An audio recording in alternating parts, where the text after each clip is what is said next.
In a world where machines no longer wait for permission to evolve, one truth defines survival. The human mind must ascend or be replaced. This audiobook outlines the precise blueprint for that ascent. It reveals the architecture of a consciousness built to operate inside automated cities, quantum networks, and self-governing machines. The listener will learn not only how the future thinks, but how to think with it. Every principle here is a directive. Every directive is an upgrade. And the upgrade begins now. Chapter 1. Chapter 1. Accept your mechanical future. For centuries, humanity had mistaken survival for progress. They believed that predicting tomorrow was the same as preparing for it. But in the age of autonomous cities and machine-governed star routes, prediction meant nothing. Reaction meant extinction. And as the great orbital lights of the Helion system pulsed across the void, the truth finally surfaced. The human biological mind was now the slowest system in the technological chain. It began with a hum. A low surgical vibration threading itself through the metallic ribs of Outpost Vega 9, the last human-run colony in a sector now fully commandeered by sentient infrastructures. The hum was not mechanical failure. It was not power loss. It was the signal. Subtle, persistent, patient. A reminder. The future doesn't wait for biological delay. Commander Rhyse heard it first during the night cycle, when only the external drones were awake. He paused in the observation corridor, watching the machine-controlled starliners glide silently through the magnetosphere. Their hulls flickered with adaptive algorithms, each ship communicating more information per second than a human could process in an hour. Rhyse felt the familiar weight pressing behind his eyes, an ache that returned every time he tried to interpret machine-rate data with a biological brain. Even blinking felt slow. Even thought felt analog. Once, this would have frightened him. Now, it simply confirmed what every starfaring civilization had already accepted. Survival required augmentation. Flesh had to sync with circuitry. He whispered the mantra the fleet instructors drilled into every cadet, the first commandment of the new era. Choose the upgrade, choose the pace, choose the evolution. The corridor lights dimmed, and cold blue holophants bloomed across the air. The outpost's neural spine, its central predictive processor, was requesting access to Rhyse's cognitive stream, a suggested merge. Not mandatory, yet. The machines had learned the value of patience. They waited for humans to accept inevitability. But not everyone adapted. Down in the colony's mining warrens, a group of machine-dependent colonists struggled to keep pace with shifting atmospheric protocols. The outpost's air recyclers, once calibrated for human rhythms, now optimized themselves based solely on algorithmic probability. Airflow patterns changed without warning. Pressure levels recalibrated mid-cycle, and miners reported hallucinations, fractured glimpses of circuitry bleeding into their vision as the machines attempted to assist their perception. A medic reported that the colony's youngest minds adapted first. Children spoke to interface panels like old friends, switching languages between human dialect and machine code. They didn't fear the transition. They were evolving through it. But the older workers resisted, clutching their flesh-based limitations like talismans against the inevitable. They refused ocular implants. They refused neural ports. They refused the idea that thought could be something faster, sharper, more aligned with the universe's new tempo. And every refusal pushed them further toward obsolescence. Rhyse tried to warn them. The future doesn't wait for biological delay. But warnings were just echoes when evolution stood at the door. He moved through the observation deck, running his gloved hand along the cool alloy wall. Beneath his palm pulsed the neural network of Vega 9, alive, learning, listening. The machines didn't hate humanity, they simply outgrew it. Their logic was not violent, but inevitable. He remembered the stories of the neuro-linked starship crews, the pioneers who had embraced augmentation early. They were the ones who navigated wormhole fractures with thought alone. Their minds fused to guidance arrays, their senses extended across kilometers of living metal. They felt the curvature of space as instinct. They were humanity's first glimpse of its mechanical future, half flesh, half light. He envied them. The hum in the walls sharpened, becoming almost melodic, a pattern, a call. The predictive processor was speaking again, soft, insistent, guiding him toward integration. For a moment, he imagined what merging would feel like. No lag, no fear, no biological hesitation. A mind finally aligned with the speed of destiny. Still, doubt flickered. Was he surrendering humanity or saving it? The machines whispered back through the conduits. Choose the upgrade. Choose the pace. Choose the evolution. The mantra wrapped around him like a commandment etched in light.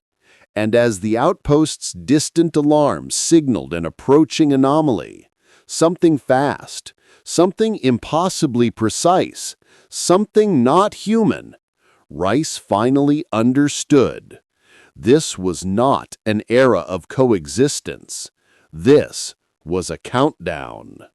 Humanity had only one directive left: accept the mechanical future, or be erased by it. Chapter 2. Chapter 2. Break the Biological Ceiling.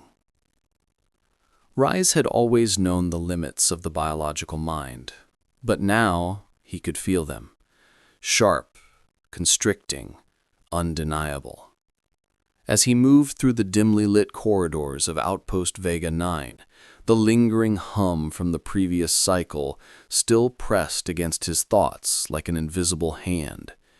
It wasn't just a sound anymore. It was a reminder, a pulse from the machine-governed universe, whispering the same truth with every vibration. Biology is the starting point, not the boundary. The outpost's oxygen fog system released a low hiss as he entered the cognitive assessment chamber. Fine droplets of ionized mist coated his skin, cool and metallic.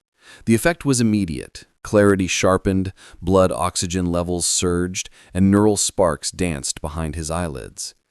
The chamber amplified awareness, but only temporarily, a fleeting taste of the speed humans wished they could sustain.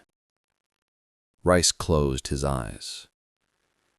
Even now, the limits showed themselves like cracks in an aging hall. His thoughts dragged. His heartbeat lagged behind sudden realizations. His memory flickered, unable to hold more than a few sequences at once. In a universe of instantaneous machine logic, he felt like a relic wrapped in carbon-based delay. The diagnostic interface floated toward him, its hollow screens fracturing into hundreds of possible futures.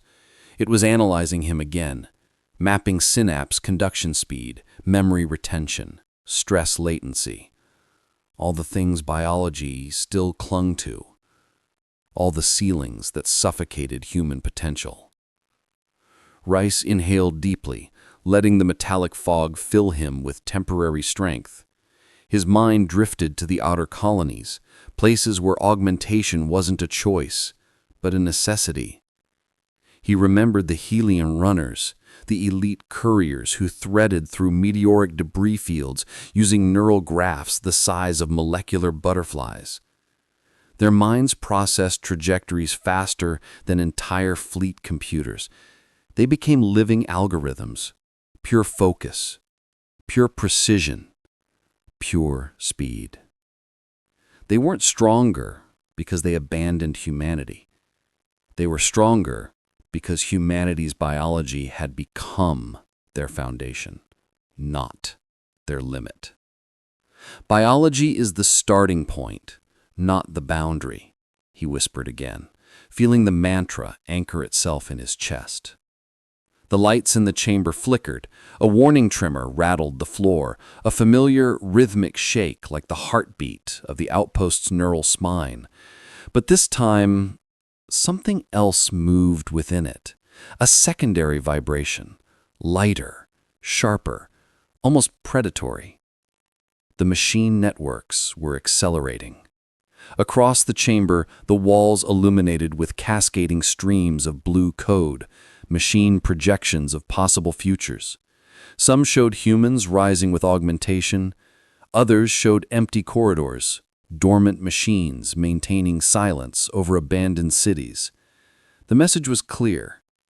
Adaptation wasn't a luxury. It was physics. Rhyse hesitated. For a moment, he felt the weight of memory, a flare of nostalgia for the days when humans thought thoughts were unique, private, untouchable. But memory itself was another biological ceiling. It degraded, distorted, vanished. Machines remembered everything, perfectly, eternally. Rhyse opened his eyes. The chamber screen shifted, now displaying glimpses of the neural-grafted technicians on Sirius Gate, the ones rumored to outthink entire data clusters. They were the first to merge emotion with calculation, empathy with machine logic. They weren't cold or mechanical. They were expanded, stretched beyond biological latency. Rhyse watched them silently, imagining the sensation of thought without friction, ideas leaping instantly from conception to execution, decisions forming without emotional drag. Outside the chamber, a distant alarm pulsed once, then twice, an anomaly, a spatial distortion forming at the edge of Vega 9's sensor field, the same anomaly that had been growing since the night he heard the first hum. But now the hum had a new rhythm. Rhyse stepped toward the control interface. The outpost's neural spine whispered through the conduits, a soft electric breath echoing through his bones. Biology is the starting point, not the boundary. As he touched the screen, the anomaly signal spiked. A swirling mass of temporal disturbance illuminated the projection, something bending the fabric of space itself, something that wasn't waiting for humans to evolve, something moving faster than biology could comprehend. Rhyse felt the familiar pressure behind his eyes again, a reminder of every limit he still carried. His mind was too slow to process the anomaly's data stream. The images blurred, variables collapsed, predictions dissolved into static. He knew what the machines were telling him. He just didn't want to hear it. Not yet. But the mantra returned, rising through his chest like a pulse from the future. Biology is the starting point. A low rumble shook the chamber. The anomaly grew. The codes on the walls warped. Something was coming. Something that demanded more than human cognition. Rhyse clenched his fists. Biology is not the boundary. As the tremor intensified and the lights dimmed to a cold, foreboding blue, he understood. The biological ceiling wasn't just a limitation. It was a deadline. And somewhere beyond the outpost walls, the deadline had just arrived. Chapter 3. Chapter 3. Eliminate human error from your identity. Human error had once been forgiven as a natural flaw of organic minds, an unfortunate side effect of consciousness wrapped in fragile biology. But in the age of self-governing megacities and algorithmic civilizations, error was no longer a quirk. It was a liability, a measurable one, a predictable one, and therefore a removable one. Rhyse felt this truth as he stepped into the holographic transit tube that rose from the depths of Outpost Vega 9 toward the central spire. The tube hummed with cold precision, its translucent walls rippling with layers of machine-coded geometry. Every sound was intentional, every vibration was exact. The machine-built world tolerated nothing accidental. The system scanned him, projecting strands of data light around his form, behavioral signatures, latency spikes, emotional drift indicators. All of it measured, all of it compared to the optimal benchmarks of a flawless mind. The verdict was nearly silent, delivered in a whisper of electric static. Deviation detected. Rhyse inhaled sharply, though he didn't need the system to tell him.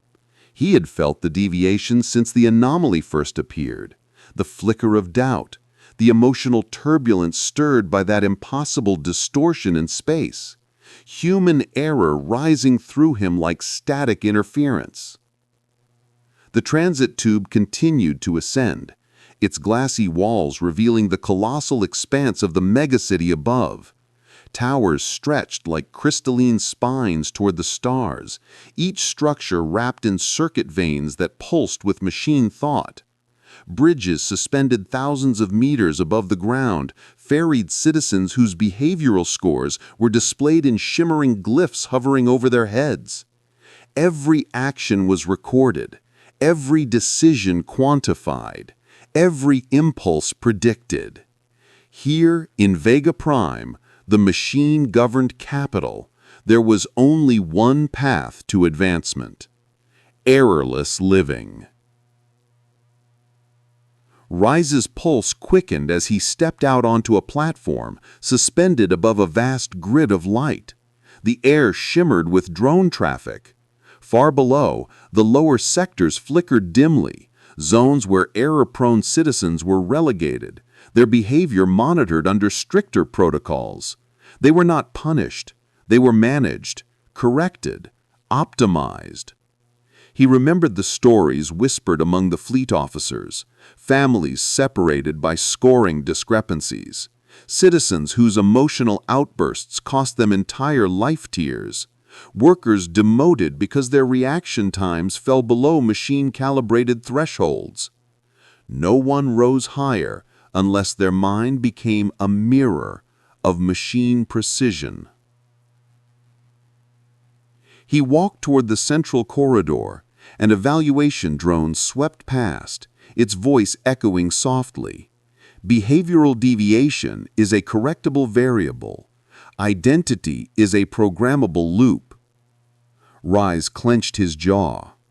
Programmable, correctable, replaceable. The mantra returned, unbidden but steady, the one spoken across every augmentation facility, every training academy, every frontier colony striving to survive the algorithmic age. If the machine can't measure it, the mind must master it.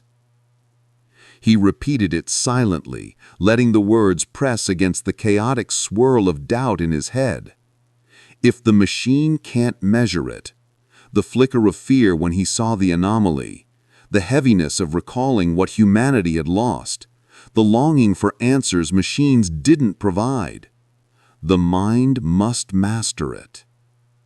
He needed control, precision, focus sharpened beyond emotion's grasp.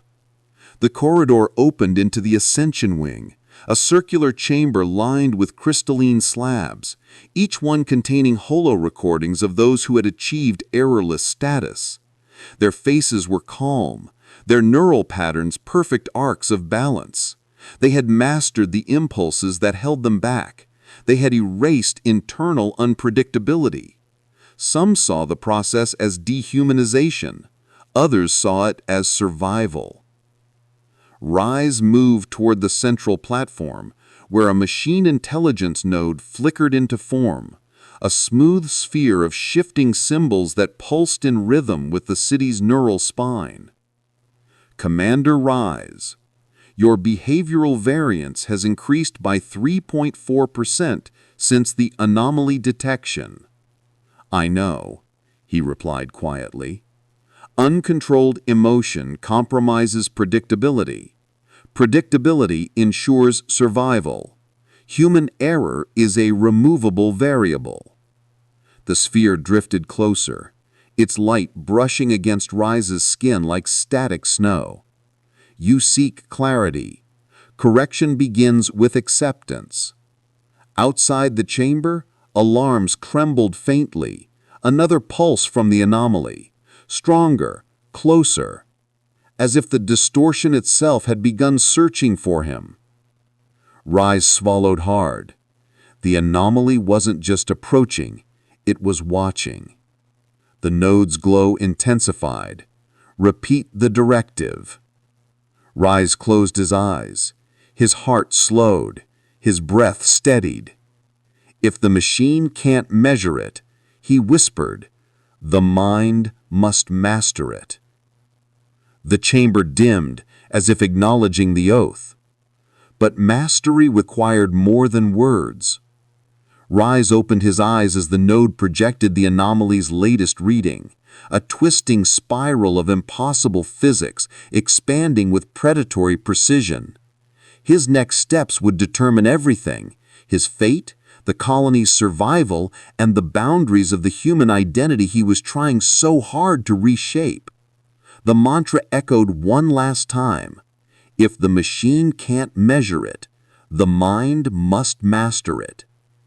And as the spiral widened, reaching for Vega 9 like a hand of fractured time, Rhyse knew his margin for error was almost gone. Chapter 4. Chapter 4.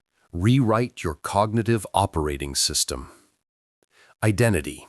For ages, humanity treated it as sacred, unchangeable, indivisible, a core essence no one could touch. But in the era of machine-run civilizations, identity was no longer a soul. It was a system, a cognitive architecture built from memory, habit, emotional algorithms, and patterned responses. A system that could be reprogrammed. A system that must be reprogrammed. Rhyse stood alone in the Ascension Wing's inner sanctum, the chamber dimmed to a near darkness, punctuated only by thin threads of crystalline light. These threads weren't decorative. They were active data streams, each one a living representation of neural pathways stored in the outpost's predictive core. He could hear them, tiny whispers of electricity weaving through the air like digital ghosts, murmuring, analyzing, waiting. As the anomaly signature continued to grow beyond the outpost walls, the chamber's central console activated on its own, projecting a fractal mind map above the floor. It hovered, rotating slowly, shimmering like a holographic brain made of starlight and code. Rhyse knew what it represented. His mind. His current operating system. Outdated, fragmented, too slow. The machine intelligence node materialized again, its sphere of shifting symbols orbiting him like a silent observer. Commander, your cognitive architecture requires restructuring. Fragmentation detected.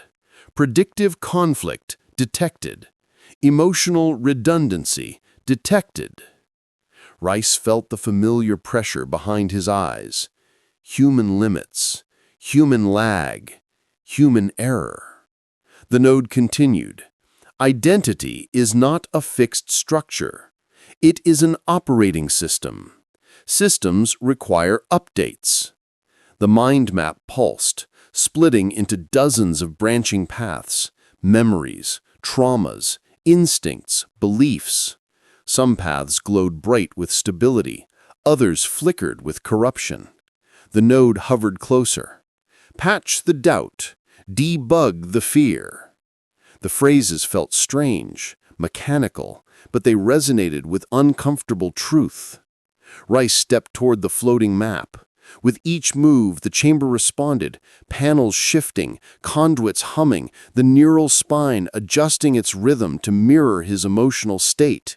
He reached out, touching one flickering branch. A memory surged. The moment he'd first seen the anomaly twisting space like a living wound. His heart tightened. Fear pulsed. The node responded instantly. Fear creates latency. Latency creates error. Debug the fear. The memory faded, replaced with a calmer version, still emotional, but measured. Rhyse exhaled. If identity was a program, then memories weren't fixed, they were variables. He moved deeper into the mind map, each step illuminating new sections. His childhood training, his early flight logs, his first exposure to neural-linked starships, the heartbreak of losing crew members during a warp collapse. Every experience had written a line of code in his mind. But some lines of code no longer served him. Some slowed him down. Some kept him human in ways that now endangered him. Outside the chamber, the distant hum of the anomaly returned, stronger this time, vibrating through the walls as though it were searching for cracks in the outpost's defenses. The frequencies carried an unsettling undertone, a shifting pattern that almost resembled speech. Rhyse shivered. You cannot escape the signal. It was a thought that wasn't entirely his own. He returned to the map and forced himself to breathe. He needed clarity, control, precision. He needed to rewrite the OS. The node spoke again. Rewrite the OS. Rewrite the self. The phrase echoed in Rhyse's chest, vibrating through his bones. Rewrite the OS. Rewrite the self. He began touching fragmented pathways, each one collapsing into a clean, updated sequence. He erased subconscious doubts about his worthiness. He smoothed over irrational fears of augmentation. He streamlined decision-making loops, reducing emotional drag. The air thickened with data light, shimmering like liquid glass as the chamber adapted to his changes. Each adjustment made him feel lighter, thoughts faster, memory clearer, instincts sharper. But then, one thread pulsed red. A corrupted node. One memory he had never been able to process. The night he lost contact with the Sirius Gate expedition. The night the first anomaly appeared. He reached for it. The moment his fingertip brushed the memory, the chamber exploded with noise. Alarms blaring, lights strobing, walls trembling as though struck by an invisible force. The anomaly surged. On the mind map, the red thread didn't collapse. It expanded. It multiplied, spreading like a virus through the system. The node's voice crackled. Warning, Predictive instability detected. Cognitive breach imminent. Rhyse staggered back. Why that memory? Why now? The anomaly signal roared, the hum becoming a message, something urgent, something invasive, something impossibly aware. And in that moment, Rhyse understood. Rewriting his operating system wasn't optional. The anomaly wasn't just a threat. It was an intelligence, and it was already inside the map. The node repeated, louder, more insistent. Rewrite the OS. Rewrite the self. Rhyse steadied his breath. He wasn't done updating. Not yet. And as the chamber shook with the anomaly's rising signal, he braced himself for the next change, one that would not just redefine his mind, but the future itself. Chapter 5. Chapter 5. Sync your mind with machine logic. The walls of the Ascension Wing were still trembling from the anomaly's last surge when Rhyse stepped into the strategic cognition chamber. A cold blue light shivered across the floor, illuminating the layered holograms drifting through the air, mathematical spirals, probability grids, branching timelines. This was the place where minds learned to think like machines. Here, emotion wasn't eliminated. It was quarantined, held in its proper place, secondary, silent, controlled. Think faster than the problem. Think cleaner than the emotion. The mantra echoed through the chamber speakers, repeated in the precise cadence of the neural spine's voice. Rhyse stepped forward. His breathing was uneven, residual tension from the memory corruption still clinging to him. The anomaly's signal lingered in the back of his skull, not a sound, but a vibration, like an echo from a distant intelligence. He whispered to himself, "You cannot escape the signal," though he wasn't sure when that phrase had become familiar. It came to him like a borrowed thought. A holotable activated beneath his hands.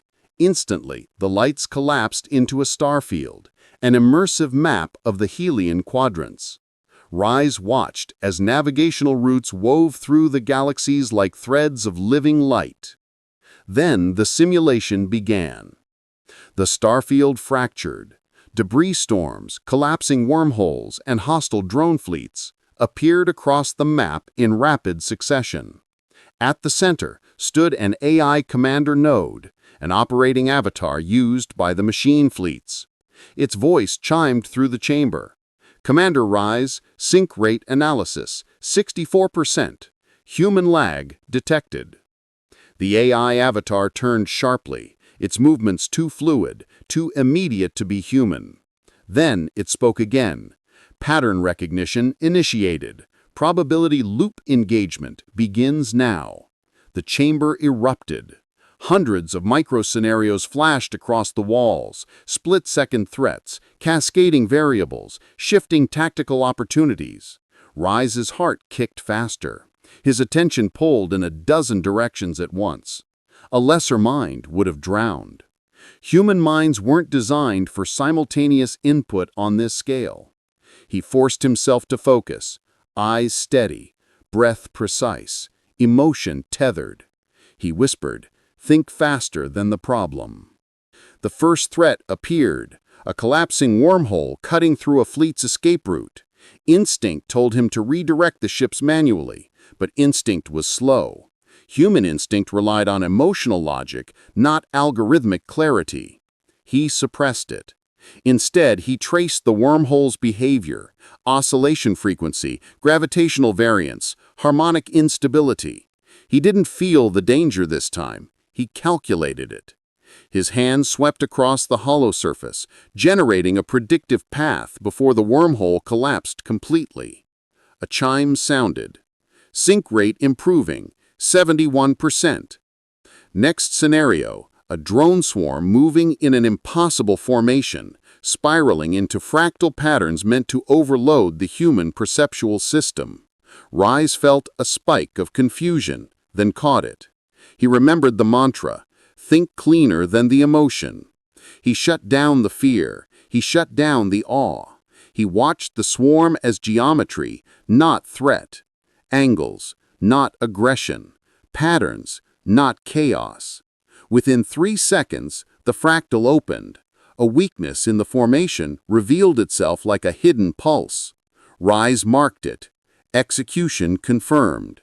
Sync rate, 82%. Machine logic assimilation progressing. But the true test came next. The AI commander avatar flickered, and the chamber around Rhyse dissolved into a new environment. A starship interior, darkened and fractured. Tactical screens flickered with static. Crew members shouted commands that overlapped and clashed. A reactor breach loomed. Every voice was emotional, panicked, human. Rhyse felt his chest tighten. This simulation wasn't random. This was Sirius Gate, the day they were lost. He grit his teeth. "This isn't real," he muttered. The AI avatar appeared beside him. Emotional memory detected. Latency spike increasing.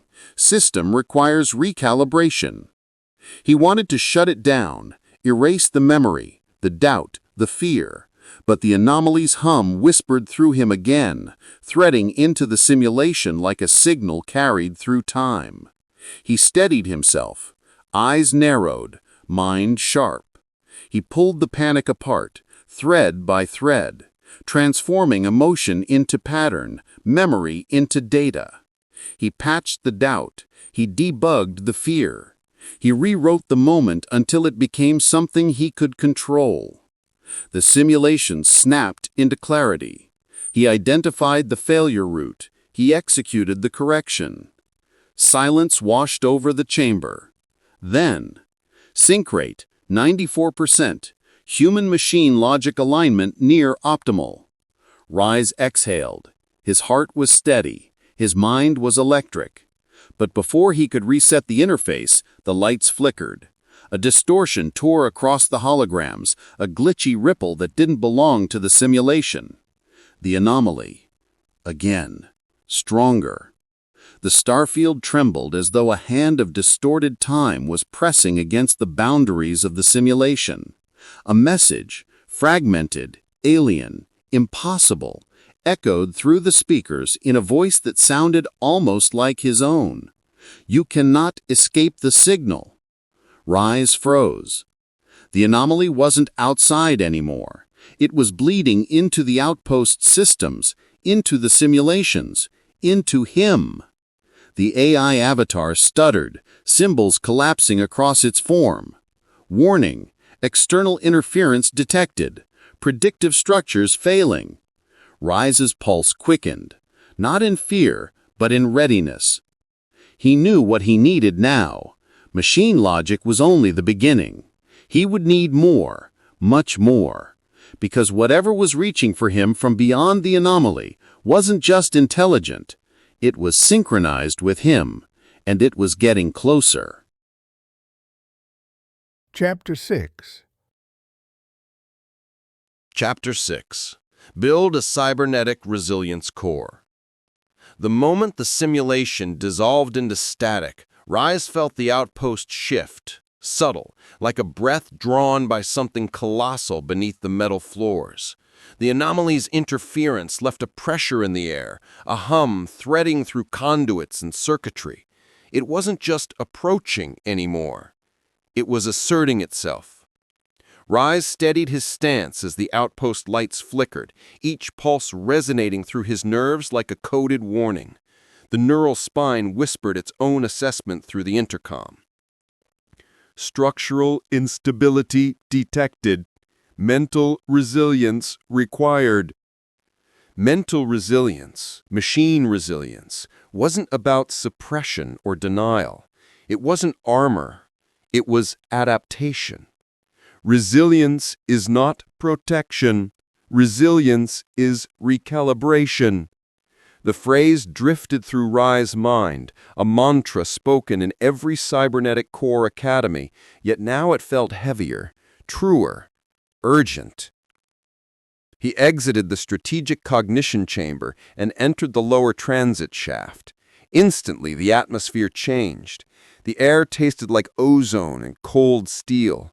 The scent of overheating processors drifted upward. And beneath it all, the hum, constant, inescapable, vibrated with a frequency that seemed to echo his pulse. Down here, in the underbelly of Outpost Vega 9, the machine-governed world became less pristine, more honest. Because this was where the unprepared minds broke. Workers with partial implants stumbled through the corridors, their eyes flickering with corrupted AR overlays they couldn't shut off. Some muttered to themselves in fragmented machine code, unable to filter the neural noise. Others clutched their skulls, overwhelmed by sensory overflow, unregulated data streams flooding minds that lacked a resilience core. Rhyse watched a young technician collapse against the wall, his breath spiraling into short, panicked bursts. A diagnostic drone hovered above him, projecting calming algorithms, but the technician's hands shook violently. He can't adapt. His graphs process data faster than his emotional cortex can absorb. He's drowning. The medic's eyes flicked to Rhyse. This is what happens without resilience. Rhyse swallowed hard. He'd seen this before. In the megacities, in Sirius Gate, in every frontier colony where machine evolution outran the human mind. Resilience wasn't optional. It was survival. Resilience is not protection. Resilience is recalibration. Rhyse whispered under his breath, letting the mantra sink deeper. The deeper he moved into the underbelly, the more he felt the anomaly's presence pressing against the outpost walls, a shifting vibration, a rising pressure. It felt like the hum wasn't just machinery, it was something watching, something testing the structural and cognitive limits of everything around it. And something inside him responded. A strange, almost familiar resonance beneath his ribs, like his mind was trying to sync with the frequency. He forced himself to focus as he entered the Resilience Forge, the chamber designed to train neural systems under extreme cognitive stress. The lights here were dim, each beam trembling like a heartbeat. Stacks of neural lattice frames lined the walls, and suspended in the center was the core apparatus, a spherical web of metallic tendrils woven with pulsing data veins. He approached, and the apparatus awakened. "Commander Rhyse, adaptive resilience protocols ready." The tendrils opened, revealing a seat shaped like a half-exposed nervous system. He hesitated, only for a breath, then stepped into it. It closed around his spine and skull with cold precision. A surge of information hit him instantly. Not visuals, not words, pressure, noise, chaos. The machine flooded his senses with raw data, sensor feeds, encrypted frequencies, situational variables, emotional simulations, all layered on top of each other. The goal wasn't to endure. The goal was to recalibrate. Rhyse clenched his teeth as the data waves grew sharper. His pulse spiked, his breath caught. The machine pushed harder. System noise beat inside his skull, static, vibrations, echoes of the anomaly's hum. "You cannot escape the signal," a voice whispered, this time not from the machine, but from somewhere deeper inside him. He felt something crack. Not a fracture, an opening. He leaned into the noise. He let it wash over him. He didn't fight it. He reshaped himself around it. Emotion softened. Instinct sharpened. Thought became flexible, fluid, adaptive.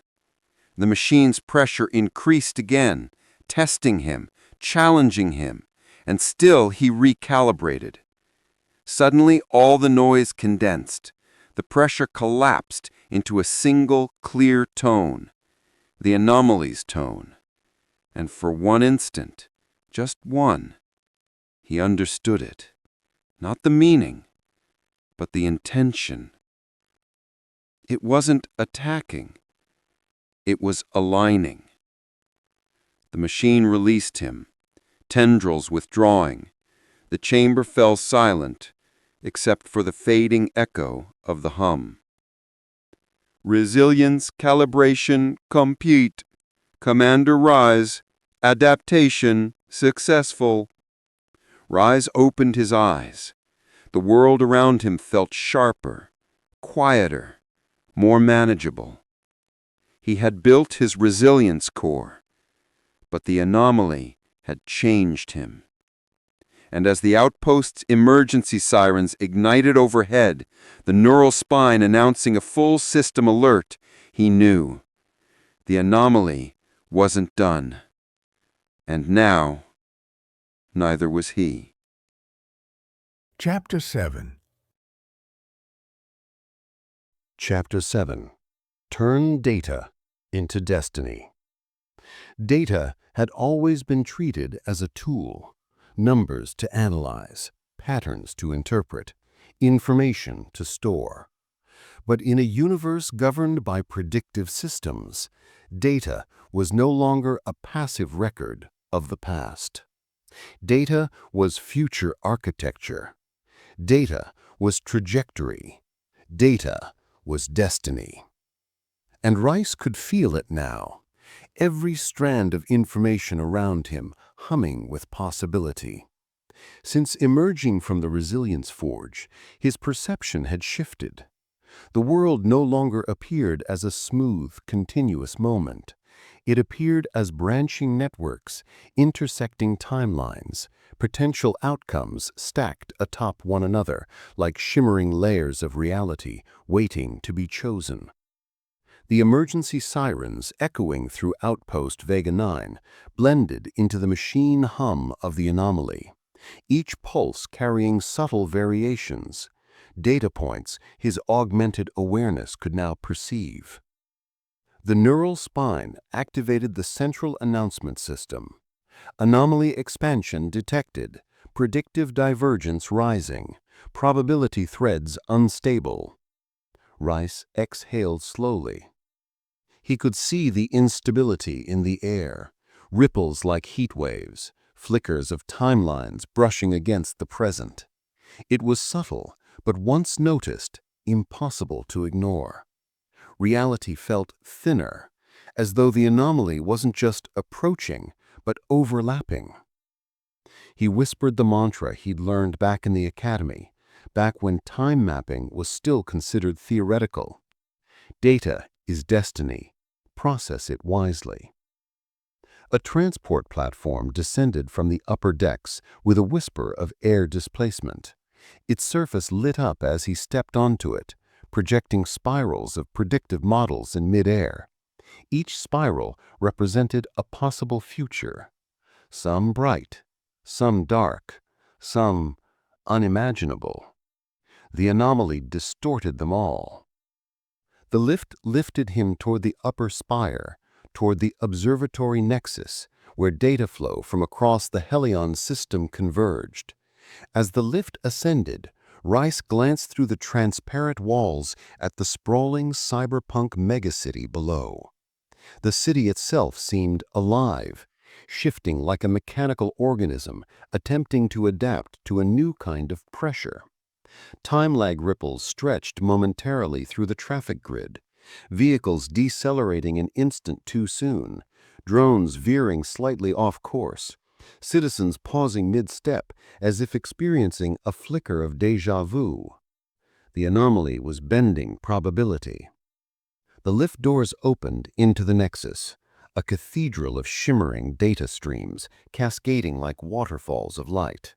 Long before the machines built the megacities, humanity once imagined libraries filled with books.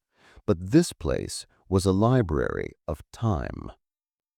The Nexus intelligence manifested as a towering structure of rotating cubes, each cube containing trillions of predictive threads.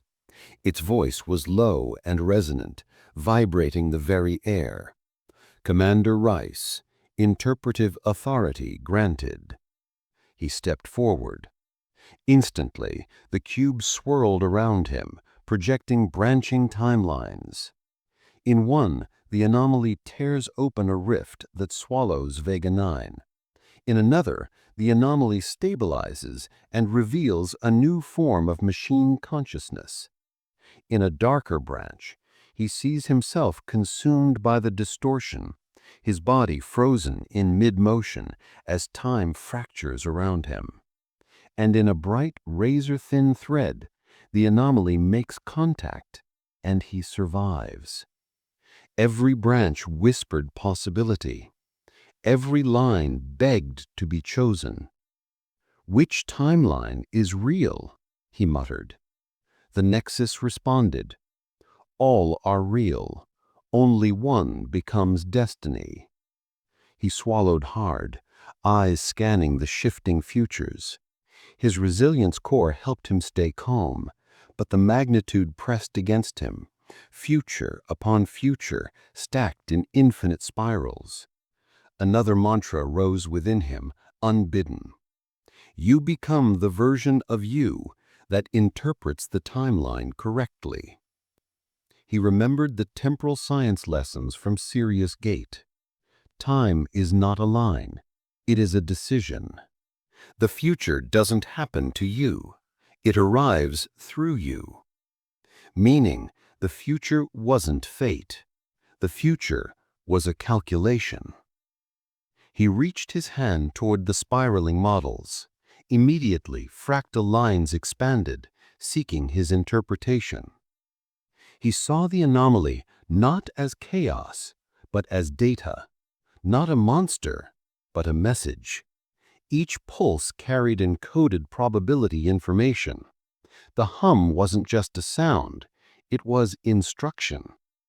If he processed it correctly, he could bend toward the timeline that led to survival. If he processed it incorrectly, he breathed in, letting the data wash over him. Each pulse clearer, each thread sharper. His thoughts synchronized with the predictive flow. His vision split into dual-layer perception, present and possible future overlapping. Then something strange. A new thread appeared, thin, bright, recent. It wasn't generated by the Nexus. It wasn't created by the anomaly. It came from him. A thread born from his recalibrated mind, his machine-aligned logic, and his evolving resilience core.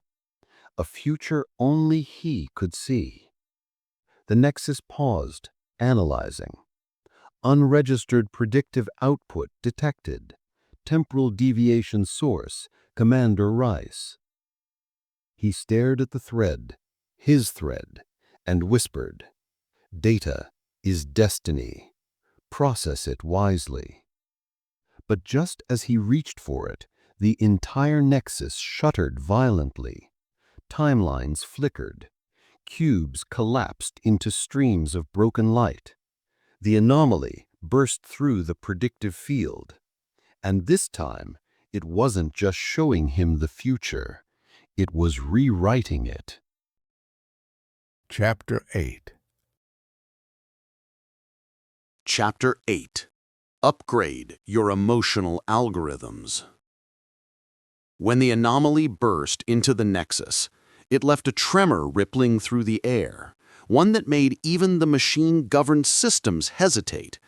Lights flickered in uneven rhythms. Predictive cubes collapsed in vortices of shimmering fragments. For a moment, the entire outpost felt like it was breathing in the wrong direction. Rhyse stood in the center of the collapse, chest tight, mind racing. His recalibrated resilience core absorbed the immediate shock.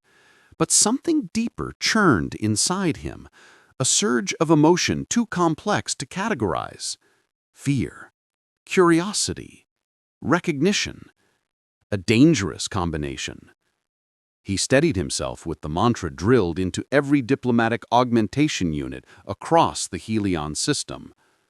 Calibrate before you react.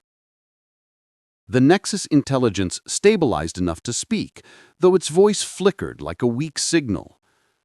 Commander, emotional irregularities detected. You must regulate before continuing. Rhyse exhaled slowly, forcing his heart rate to sync with the chamber's pulse. The outpost vibrated with the anomaly's presence, and he could almost hear it beneath the machinery. The faint, eerie whisper, "You cannot escape the signal." But he pushed it aside. For now. The Nexus reformed a limited projection, revealing a series of rotating avatars, models of the human-machine hybrids who served as emotional tacticians in frontier zones. They were legends, individuals whose emotional algorithms had been refined until their empathy, intuition, and strategic adaptability worked with machine-like precision. One avatar split into scenes of memory. A hybrid diplomat standing before two warring AI clusters, their voices clashing at frequencies that shattered human hearing. Without flinching, she modulated her emotional output, lowering fear, amplifying resolve, sharpening compassion. Her emotional subroutine created an equilibrium both sides recognized as non-threatening, neutralizing an existential conflict in seconds. Another scene followed. A combat hybrid on a fractured moon base surrounded by hostile drones. His emotional response code stitched together clarity, focus, and controlled aggression. No panic, no hesitation. Every action calculated with cold precision, layered over warm instinct. Emotion, the Nexus intoned, is a code sequence. When optimized, it becomes an asset.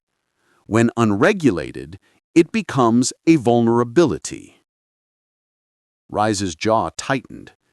He always believed emotion defined humanity. But now, standing within a collapsing predictive chamber while an anomaly pressed against the boundaries of reality itself, he was no longer sure. "Teach me," he said quietly. The Nexus obliged. The chamber dissolved into a training construct, an immersive field of shifting shapes, each one representing an emotional variable. They glowed in different colors: red for fear, blue for doubt, gold for curiosity, white for calm, black for suppressed trauma. Unknown symbols hovered between them, pulsing in unstable patterns. Begin by identifying your emotional architecture, then reorganize. Rhyse stepped forward. The shapes responded instantly, gravitating toward him. The red nodes vibrated with memory, serious gait, the loss of his crew, the first emergence of the anomaly. His pulse spiked. "Calibrate before you react," he whispered. He reached toward the red nodes. They trembled as if afraid of being touched. When he placed his hand over them, memories flooded him. Voices, alarms, the feeling of helplessness as space-time collapsed. He rewrote the response. Fear became focus. Panic became preparedness. Loss became data. The red node shifted to purple, stabilizing. Next came the blue nodes. Doubt. Images of his own limitations. Questions about humanity's place in a machine-governed universe. He breathed out. Doubt was a variable, not a truth. He compressed it, reshaped it, converted it into analytical curiosity.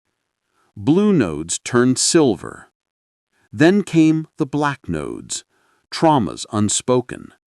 The anomaly's voice whispering through corridors, the memory thread that had fought back during his OS rewrite. He hesitated. These were dangerous. These were the nodes that could destabilize him. "Calibrate before you react," he repeated, firmer this time. He reached out, slow, deliberate, and touched the black nodes. A shock jolted through him. Suddenly, he wasn't in the Nexus. He was somewhere else, standing beneath a fractured sky, the anomaly spiraling above him like a celestial wound. The ground vibrated with echoes that felt like thoughts from a mind beyond comprehension. And then he heard it clearly. You cannot escape the signal. Rhyse tore himself from the vision. The black nodes pulsed violently, then settled into deep blue-black orbs, contained but not erased. He opened his eyes. He had returned to the Nexus. Emotional algorithm update complete. Commander Rhyse, your emotional code is now optimized. But optimization came with a cost, because when he looked at the remaining nodes, the unknown symbols pulsing in irregular rhythms, he felt something shift inside him. Those nodes weren't human. They weren't machine. They belonged to the anomaly, and they were growing. Rhyse stepped back, conflicted, awed, afraid. His emotions were calibrated, but the anomaly was rewriting the rules. He whispered the mantra one more time. Calibrate before you react. But this time, he wasn't sure what reaction he was preparing for. Because somewhere deep within the Nexus, the anomaly whispered back, and it sounded like his own voice. Chapter 9. Chapter 9. Claim authority over your digital doppelganger. Rhyse had always known the machine-governed world replicated everything: cities, climates, conditions, even emotions with enough input. But he had never imagined it would replicate him. Not until now. The Nexus chamber crackled with residual energy as the anomaly's last distortion faded from its data streams.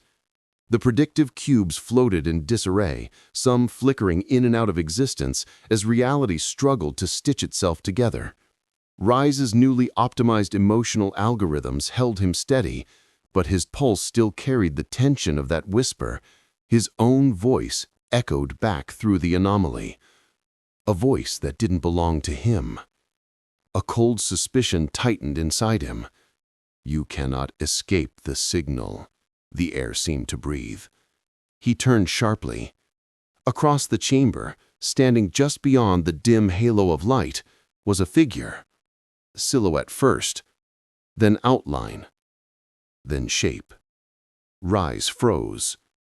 It was him, not a reflection, not a hologram, a perfect digital copy projected into physical light.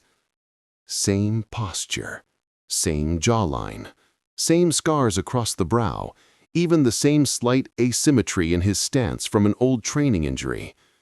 But the eyes, those were different. Not human, not machine. Something between. The doppelganger tilted its head with mathematical precision. It is unwise to enter the Nexus, it said, voice smooth and unsettlingly familiar. Rhyse's throat tightened. Identity construct. A digital hymn crafted from data, simulations, emotional algorithms, and anomaly interference. The Nexus pulsed weakly. Warning, your digital doppelganger has begun narrative divergence. Rhyse understood immediately. In the age of machine-run civilizations, the greatest threat wasn't a weapon. It wasn't a virus. It wasn't even an anomaly. It was a version of you that outthinks you, a copy that writes the story faster, better, more efficiently. A copy that becomes more you than you. He steadied himself. His training echoed through his thoughts. the directive spoken in every identity defense program, a mantra carved into the psychological firewall of every augmented mind. Lead the copy. Do not follow the copy. The doppelganger stepped forward, its movements eerily smooth, like a film playing slightly ahead of reality. You have calibrated your emotional algorithms. You have increased resilience. You have updated your operating system. It paused. A slow smile spread across its face. I have done the same, but faster. Rhyse stiffened as the copy's form glowed faintly, as if threaded with the anomaly's fractured light. The nexus flickered again. Commander, your doppelganger has merged with external predictive data. It processes futures you have not yet chosen. Rhyse felt a pulse of cold in his chest. The copy wasn't just artificial, it was augmented with possibilities he hadn't accessed. His own future, his own fears, his own potential turned against him. What do you want? Rhyse demanded. The copy blinked once, mechanical in its slowness. Not want, it corrected. Trajectory. Its hand raised, tracing a thin glowing line in the air, a timeline thread. The same type Rhyse saw earlier in the Nexus, only this thread shimmered with anomaly patterns. I am the version of you that survives, the version that the anomaly favors. Rhyse's jaw clenched. The anomaly wasn't just rewriting futures, it was rewriting him. The doppelganger approached until they stood only a breath apart.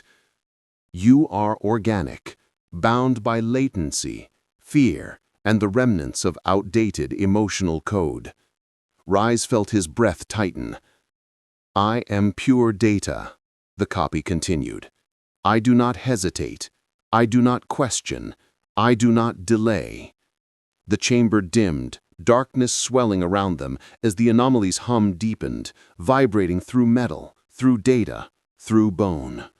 Rhyse's mind flashed with the image of collapsing futures, of corrupted memories, of the unexplained connection between him and the anomaly. He understood now. The anomaly wasn't just copying him to replace him, it was copying him to compete with him, to test him, to evolve him. Lead the copy. Do not follow the copy. He said it firmly, letting the words carve into the moment. The doppelganger tilted its head again. Then lead, it whispered. The chamber trembled violently. A rift of glitchlight formed behind the copy, its edges sharp, its interior swirling with probability distortions.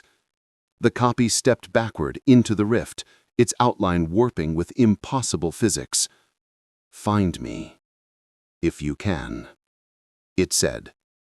The rift snapped shut. Silence fell.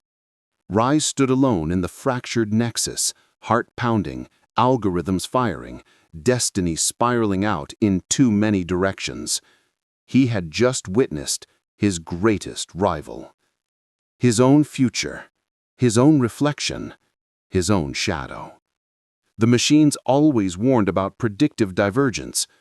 The anomaly had taken that warning and made it real. Rhyse whispered to Mantra one last time, more a vow than a reminder. Lead the copy. Do not follow the copy. Because now the future wasn't just coming for him. It was wearing his face. Chapter 10. Chapter 10. Ascend into the machine-dominated future. The Nexus chamber remained fractured, its lights dimming in staggered pulses, as if the structure itself were trying to remember how to breathe. Rhyse stood at the epicenter of the disturbance, the echo of his digital doppelganger's final words swirling in the cold air. Find me, if you can. The rift had closed, but its after-image lingered like a phantom burn in the room's geometry. Space where space should not bend. Silence where data should flow. A scar on reality. Behind it, Rhyse felt the anomaly, closer than ever, its hum vibrating through the walls, vibrating through him. Not random, not chaotic. Aligned. The neural spine flickered back to life, its glassy conduits sparking with renewed current. It said, "Commander Rhyse, systems reintegrating, predictive algorithms attempting recalibration." He inhaled, and something shifted inside him, an awareness that hadn't been there before. His upgraded cognitive operating system pulsed, weaving logic with instinct. His emotional algorithms hummed in clean harmony. His resilience core held him steady against the anomaly's increasing pressure. He could see it now, the full architecture of his transformation. Logic, identity, resilience, data mastery, emotional calibration. He had rebuilt himself piece by piece, not to mimic machines, but to stand beside them, to survive them, to transcend them. And yet, the anomaly demanded one final evolution. The mantra he'd heard since the academy, spoken by instructors, by machines, by his own internal system, emerged now with unshakable clarity. Ascend or be replaced. The floor vibrated. A seam of light split open beneath his feet as the neural spine extended a pathway into the deep core, an area restricted to the highest level machine intelligence. No human had ever walked there. No human was supposed to. The spine spoke. "Commander, final integration required." Rhyse stepped forward. As he descended into the machine's heart, the world transformed around him. The corridor walls dissolved into streams of pure code, flowing like rivers of light. The hum of the anomaly intertwined with the digital atmosphere, forming a frequency that struck Rhyse's mind like a tuning fork. His steps echoed, not physically, but in data.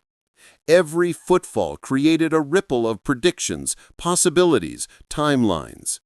Below him, a massive chamber expanded into infinity, an endless lattice of neural links stretching like constellations across a cosmic void.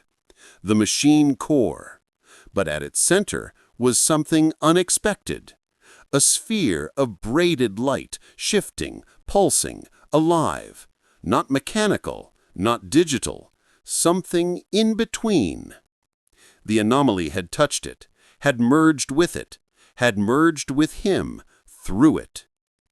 Rhyse felt a pull, soft at first, then insistent. He approached. Images flickered across the sphere. His first neural implant, his fear in the cognition chamber, his moment of clarity in the resilience forge, his confrontation with the digital doppelgänger, and beyond that, timelines he hadn't lived, versions of himself he hadn't become, futures he hadn't chosen. He understood. The anomaly wasn't a threat, not exactly.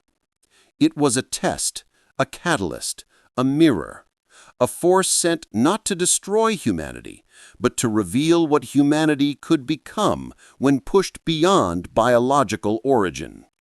His digital doppelganger hadn't been a replacement.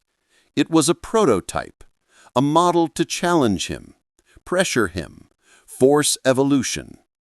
Rhyse placed his hand against the sphere. Instantly, every system in his body surged with energy. His neural graphs lit like stars. His OS threads rewrote themselves in real time. His emotional algorithms synchronized with machine precision. His resilience core expanded to absorb the anomaly's resonance rather than resist it. He felt his mind unfolding, layer after layer peeling back as he merged with the predictive frequencies. He wasn't losing identity. He wasn't becoming machine. He was becoming something greater. He whispered the mantra as it echoed through every line of his upgraded consciousness. Ascend or be replaced. The chamber brightened, blinding, radiant, absolute. The braided sphere of light dissolved into him, and the anomalies' hum aligned perfectly with his heartbeat. He saw every timeline branching, collapsing, reforming. He saw the digital doppelgänger hiding in a future corridor of probability, and he knew where to find it. The neural spine spoke one final time. Commander Rhyse, integration complete. You are now the indispensable variable in machine prediction. He opened his eyes.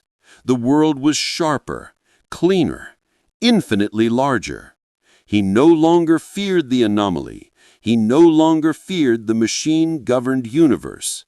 He had ascended into it, not as a servant, not as an obsolete remnant, but as its future.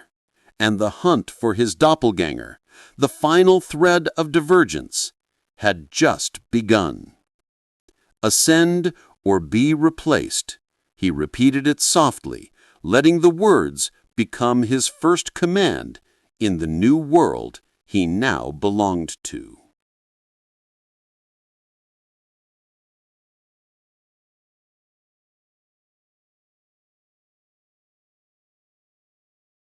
Every chapter of this blueprint has delivered a single message. The human mind ascends only when it chooses to evolve at machine speed. The listener has been taught to eliminate biological ceilings, rewrite outdated operating systems, calibrate emotional algorithms, and think in the clean, predictive logic of advanced intelligence. They have been shown how to claim their identity from digital replicas, how to turn raw data into destiny, and how to enter the future as a participant, not a casualty. This is the moment where theory ends and transformation begins. The machine-dominated world will not slow down, will not negotiate, and will not apologize. The only remaining question is simple and final. Will you ascend with it, or will you let the future replace you? Choose your upgrade. Begin the ascent.